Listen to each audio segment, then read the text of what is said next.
வணக்கம் மக்களே, இன்னைக்கு நம்ம சூர்யா சார் நடிச்ச கருப்பு படத்தோட ஷூட்டிங் ஸ்பாட்ல தாங்க இருக்கோம். அதுவும் நம்ம ஆர்ஜே பாலாஜி அண்ணா டைரக்ஷன் பண்ணியிருக்காரு. உண்மையாவே நம்ம ஆர்ஜே பாலாஜி அண்ணா ஒரு கெத்து தாங்க. ஏன்னா மக்கள்கிட்ட அத்தனை பேத்துக்கிட்டே வேற லெவல்ல பேசுவாரு. அதுலயும் அண்ணன் கூட நம்ம வேலை செஞ்சதுல வேலைன்னா வேற ஒன்றும் கிடையாதுங்க.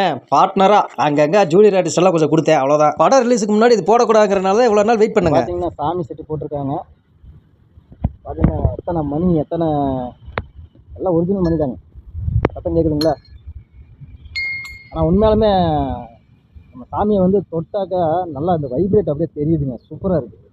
உண்மையாலுமே வந்து அவங்க பூஜை பண்ணி எப்படி என்ன பண்ணாங்கங்கிறது தெரியல. ஆனால் உண்மையாலுமே தொட்டால் அந்த கை வந்து பார்த்திங்கன்னா இப்போ வரைக்கும் எனக்கு அந்த கை பார்த்திங்கன்னா தெரியுது. இந்த இடத்துல எல்லாம் வந்து எனக்கு ஏதோ கரண்ட்டு ஷாக் அடிக்கிற மாதிரியே ஒரு ஃபீல் ஆகுது. ஒரு கரண்ட்டு வச்சுருக்காங்களா என்னன்னு தெரியல. ஆனால் கருப்பராயனோட பவருங்கிறது ஒரு வேளை இறங்கியிருக்கா என்னங்கிறதும் தெரில எனக்கு. இதில் நம்ம சூர்யா அண்ணா இப்போ வருவார். எல்லாத்துக்கும் ஆடியன்ஸுக்கு எல்லாத்துக்கும் வணக்கம் சொல்லி ஹாட்டெல்லாம் வச்சார். அதையும் பின் பண்ணியிருக்கேன். இந்த லொக்கேஷன் எங்கேன்னு பார்த்தீங்கன்னாக்கா நம்ம கோயம்புத்தூர் அக்ரி காலேஜ் தாங்க.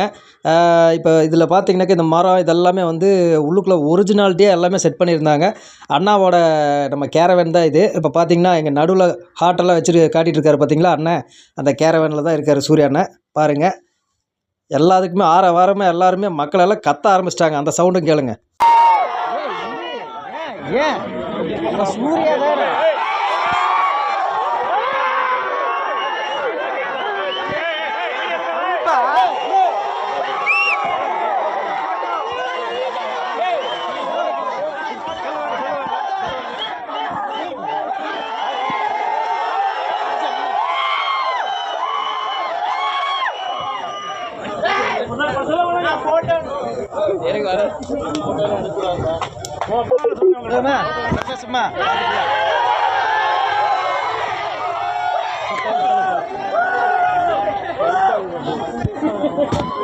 கை கட்டிட்டு போறாரு.